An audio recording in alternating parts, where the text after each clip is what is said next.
За сайн байцгаана уу. За энэ удаад бид банк ерөнхий төвтрийн орлого зарлагыг хэрэг хангалттай авч үзье. За эхлээд зарлагыг авч үзье. За хинтээ. За ажил хэрэглэгч нийлүүлэгч тий.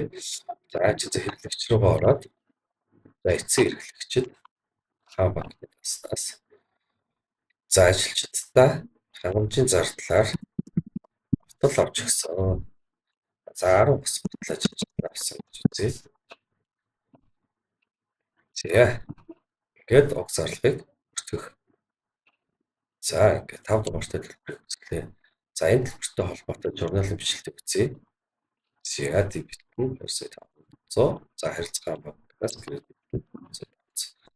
За иймэрхүү маркет зарлагыг бүртгэх нь орлогыг бол за жишээ нь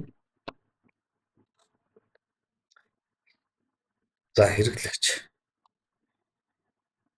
тэ эцсийн хэрэглэгч нь хаан банкнаас руу за хүүнээс авах авлага үнэн за 300 буцаж за 300 хүнээс авах нэ. За ингээд энэ орлогыг бүртгэх. За 9 дугаартай банкны орлого гэслээ. За тус банкны орлогыг ерөнхий төвтрийн бичлэгтэй үзье.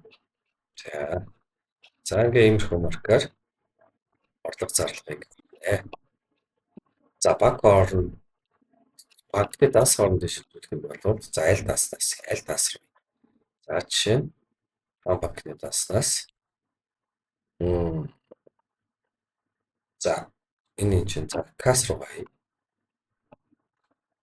За энэ хас банкны дас руу дүүн 1,500,000 төгрөгийг хий банкны шимтгэл за банк хоорондын шимтгэл за чинь 300 төгрөг гэж үзье. За энэ тэмдэглэлээ бичээд шилжүүлэх. За банкны дас хоорондын шилжүүлэг хийж гүйцэтгэлээ.